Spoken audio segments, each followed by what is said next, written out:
श्री गणेशाय नमः। श्री सीताराम चरण कमलेभ्यो नमः। पावन वाल्मीकि रामायण राम कथा में आज हमारा प्रसंग है कि कैकेयी की बात सुनकर दशरथ जी किस प्रकार परेशान हो जाते हैं और कैकेयी से क्या कहते हैं। तो मित्रों, शुरू करने से पहले मैं एक निवेदन करता हूं कि जो चैनल पर पहली बार है आवश्यक रूप से सब्सक्राइब करें और वीडियो को अंत तक देखना नहीं भूलें। यह धार्मिक कृत्य है जिसे सुनकर हम पुण्य भी प्राप्त कर सकते हैं और अपने ज्ञान की वृद्धि भी कर सकते हैं। तो आइए शुरू करते हैं। राजा दशरथ कहने लगे, ओ मैं तुझे अत्यंत सती साध्वी समझता था, परंतु तू बड़ी दुष्टा निकली। ठीक उसी तरह जैसे कोई मनुष्य देखने में सुंदर मदिरा को पीकर पीछे उसके द्वारा किए गए विकार से यह समझ पाता है कि इसमें विष मिला हुआ है। अब तक जो तू सांत्वनापूर्ण मीठे वचन बोलकर मुझे आश्वासन देती हुई बातें किया करती थी, वे तेरी कही हुई सारी बातें झूठी थी। जैसे व्याघ्र हरण को मधुर संगीत से आकृष्ट करके उसे मार डालता है, उसी प्रकार तू भी पहले मुझे लुभाकर अब मेरे प्राण ले रही है। श्रेष्ठ पुरुष निश्चय ही मुझे नीच और एक नारी के मोह में पड़कर बेटे को बेच देने वाला कहकर शराबी ब्राह्मण की भांति मेरी राह बाट और गली कूची में निंदा करेंगे। ओह कितना दुख है, कितना कष्ट है जहाँ मुझे तेरी ये बातें सहन करनी पड़ती हैं। मानो यह मेरे पूर्वजन्म के किए हुए पाप का अशुभ फल है जो मुझ पर ऐसा महान दुखा पड़ा है। पापनी, मुझ पापी ने बहुत दिनों से तेरी रक्षा की और अज्ञानवश तुझे गले लगाया, किंतु तू आज मेरे गले में पड़ी हुई फांसी की रस्सी बन गई है।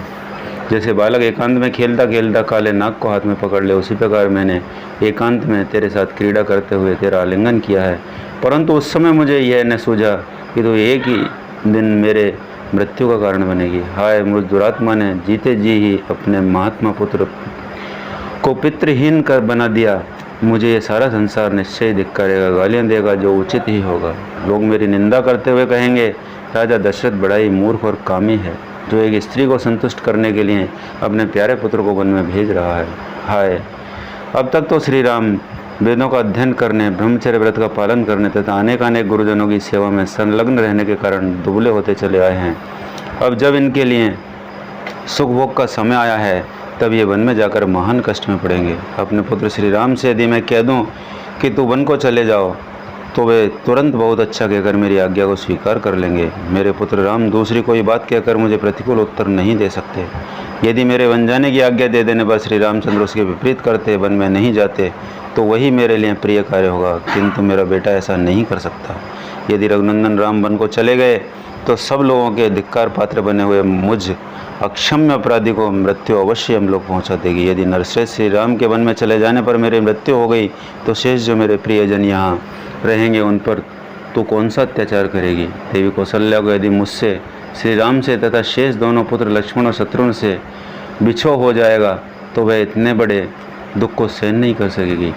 अतः मेरे स्वर्ग से धारने पर क्या हाल होगा। कैकेयी इस प्रकार कौशल्या को, सुमित्रा को और तीनों पुत्रों को मुझे भी नरक तुल्य महान शोक में डालकर मुझसे कहती रही। अनेक गुणों से सत्य शाश्वत उन्हीं धर्मात्मा शोभ रहे राम को 14 वर्षों के लिए जब मुझसे और श्री राम से परित्यक्त होकर सुकुमार से व्याकुल हो जाएगा, दृढ़तापूर्वक मन लगाए रखने वाले उन्हीं श्री राम को इसका पालन करेगी। कैसे यदि भरत को भी श्री राम का ये वन में भेजने जाना का सुंदर प्रिय लगता है कि तुम मेरी मृत्यु के बाद तेरी सेवा शरीर का ताल लगे रहता है नहीं नैना भी राम श्री राम पुरुष शिरोमणि श्री राम के वन गमन के पश्चात मेरी मृत्यु हो जाने पर तुझे किस लिए होगा, ये बेटे के साथ अयोध्या का राज्य करेगी। राजकुमारी, तू मेरे दुर्भाग्य से मेरे घर में आकर बस गई। तेरे कारण संसार में पापाचारी की भांति मुझे निश्चय अनुपम अभ्यस्त तिरस्कार और समस्त प्राणियों में से अवहेलना प्राप्त को मान्यता दे। मेरे पुत्र सामंतशाली राम तुरंत पालन बारंबार रथों, हाथियों और घोड़ों से यात्रा किया कर। मेरा यहाँ कई से ही उस विशाल पैदल कैसे चलेगी। बहुत से उपजीवी व्रत भोजन के समय जिनके लिए श्री राम कुंडलधारी रसोई ये प्रसन्न होकर पहले मैं बनाऊंगा ऐसा कहते हुए खाने पीने की वस्तुएं तैयार करते थे। श्री राम ही मेरे पुत्र रामचंद्र वन में जैसे सांत्वना देते कसैले त्यक्त और व्यवहार करते हुए समस्त किस तरह निर्वाह करेंगे। जो सदा बहुमूल्य वस्त्र पहना करते थे और जिनका चिरकाल से सुख में ही समय बीता है, वे ही श्री राम वन में गेरुए वस्त्र पहनकर कैसे रहेंगे।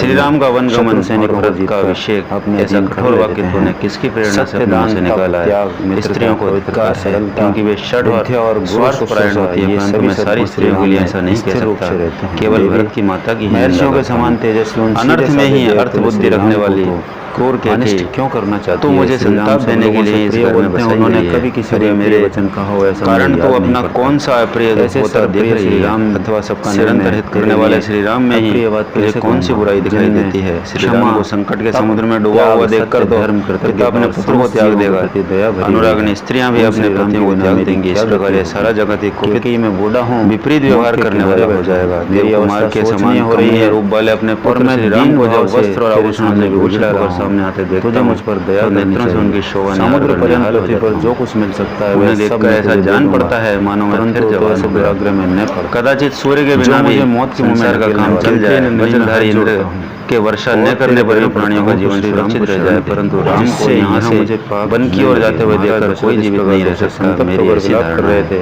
तरी उनकी तो मेरा चेतना विनाश बार-बार चाहने लुप्त वाली, हो जाती अहित थी। करने वाली और उनके शत्रु मस्तिष्क रूप में है। चक्कर आ रहा जैसे था कोई और वे अपनी ही शोकमग्न मृत्यु हो को शोक घर सागर में से स्थान शीघ्र दे दे, पार उसी होने प्रकार के लिए मैंने तुझे घर में बारंबार बसा उन्हें लिया। विनय कर रहे थे। खेद की बात है कि मैंने मोहवश तुझ महाविशेली नागिन को चिरकाल से अपने अंक में धारण कर रखा है, इसलिए मैं आज मारा गया हूँ। मुझसे श्री राम और लक्ष्मण से हीन होकर भरत समस्त बांधवों का विनाश करके तेरे साथ इस नगर तथा राष्ट्र का शासन करे तथा तू मेरे शत्रुओं का हर्ष बढ़ाने वाली हो। क्रूरतापूर्ण बर्ताव करने वाली कैकेयी तो संकट में पड़े हुए पर प्रहार कर रही है।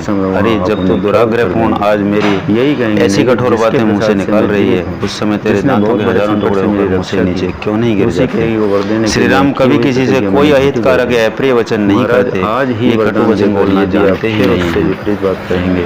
उनका अपने गुणों के कारण सदा सर्वदा सम्मान होता है। उन्हीं मनोहर वचन बोलने वाले श्री राम में तो दोष कैसे बता रही है? क्योंकि वनवास उसी को दिया जाता है जिसके बहुत से दोष सिद्ध हो चुके हों। कैकेयी राज के कुल की जीती जागती कलंक दे दिया था। तू चाहे ग्लानि में डूब जा अथवा आग में जलकर खाक हो जाए, अविष्ट का कांड दे दे अथवा पृथ्वी में हजारों दरारें बनकर उसी में समा जा। समुद्र ने अपनी नियत करने सीमा वाली को तेरी अत्यंत कठोर बात में कदापि नहीं मानूंगा। नहीं करता है। तो छुरे के समान घात करने वाली है। बातें तो मीठी मीठी करती है, परंतु वे सदा झूठी और सद्भावना से रहित होती हैं। तेरे हृदय का भाव अत्यंत दूषित है। आप तो धर्म को तिलांजलि दे तू अपना कुल का विनाश करने वाली है। इतना ही नहीं तो प्राणों सहित मेरे हृदय को जला